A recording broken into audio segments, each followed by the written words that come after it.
Yo, what's good, YouTube? Today's video, I want to talk to y'all about Jamarcus Russell. The video you're about to watch on SELFTALK's YouTube channel is for fair use purposes.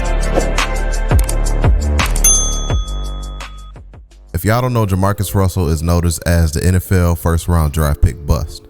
I'm not gonna go into full detail about his story or his background in today's video, but I just want to highlight the fact that he dropped this, I think it was like a documentary or something, that he's finally speaking out about, you know, Stephen A. Smith, what he went through, and he called out Stephen A. Smith for calling him a fat slob on national television. How'd you say that? I am a person that believes in second chances. I think America is the land of second chances, except for when it comes to this dude, Mr. Jabba the Hutt, you fat, slovenly, no good, lazy. Oh, come on, that's a little strong. And listen, that's what he was with the Oakland Raiders. This dude should be arrested for for being a thief. He stole money from the Oakland Raiders for years. I'm talking $40 million. The dude had about 7 starts, did absolutely positively nothing. He cashed in the money, evidently used it on buying a bunch of donuts, okay? Never gave 2 cents about the Oakland Raiders. Didn't care whether they won, didn't care whether they lost, constantly changed his expression. The only time we saw him give a speck of effort was when he was literally caught on camera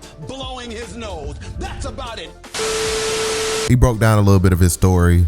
He talked about his addiction problems that he had since he was 14, accidentally drinking lean, which is codeine, cough syrup, drink, a lot of names for it. But yeah, man, it's crazy what these guys go through, and the media heads have access to these guys to talk to them and try to get their stories, man. We shouldn't be hearing about this years later.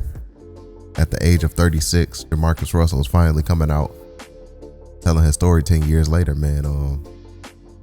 He just disappeared, and you know, he said he pretty much just was embarrassed to show his face, man. The slander got to him, and he said one time he took his father to an NBA game, and you know, the camera had panned to him, and he said the TNT announcer was just like slandering him and talking about, oh, if he spent that much money in the film room than he did on jewelry, he would have been a better draft pick. But yeah, man, at the end of the day, man, you just don't know what these guys are going through. You see these guys have weight gain, their game just fall apart. 9 out of 10, man, it's mental health issues, it's personal stuff going on. You never know what these guys are going through because the media won't highlight it. They just disparage them and try to keep whatever narrative out that they want about him. You heard more about Jamarcus Russell being a fat slob and overweight more so than hearing about his story. When I did my videos on Jamarcus Russell a few years ago highlighting Stephen A. Smith attacking him, everything that I found about Jamarcus Russell was just, you know, the NFL first round draft pick bust. And that's because he remained silent. He didn't tell his story. So the narrative just grew bigger and bigger. And that's what happened with Kwame. Like, he sat back and didn't say nothing for 20 years. You know, in many ways it worked out for him because after he spoke out, it blew up. But the thing that happened when he didn't say anything, there's just 20 years worth of slander when you Google research them. You feel me? Articles, blogs, Washington Post, YouTube videos, ESPN clips, the internet, Twitter. I remember somebody said on the panel, I'm not sure if it was on Kwame's panel or somebody else's panel, but it was like, I ain't even know who Kwame was. They was like, I just remember him playing for the Warriors, and he was just he was known for memes, like bust memes. Like, everybody was just making memes about Kwame during like his later days when he was like on his way out the league or whatever.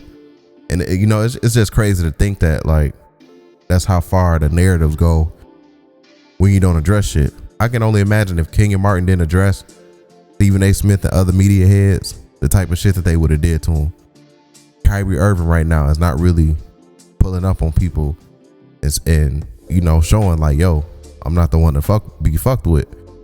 They just continue to fuck with him.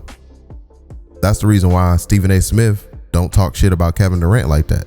Since Kevin Durant pulled up face to face and showed him like, yo, like what's good type shit. And then, you know, they had squashed their shit, but yeah, man, they had that phone conversation behind the scenes, and then they pulled up, they hashed it out with like interviews and all that shit. But still, that goes to show you, like, that's all you gotta do with these media heads, man. You gotta let them know, like, you ain't want to be fucked with. You gotta address shit when it gets disrespectful.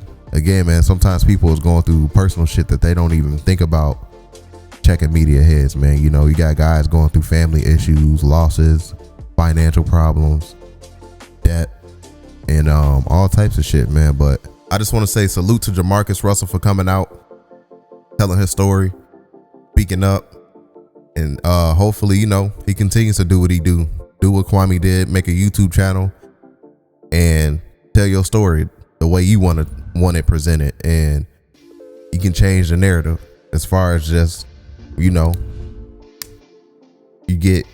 people can get more side to your story when this shit is all said and done. When people research Kwame and Stephen A. Smith and all this shit, they can have his story, and it's on file, it's on video, it's on multiple videos, when people can go up and look up and research and do journalism.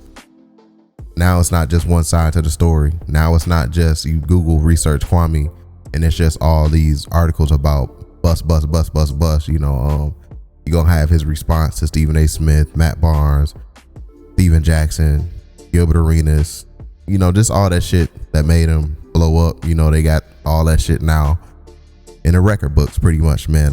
So again, shout out to the bloggers, man, because I don't think people realize how important blogging is.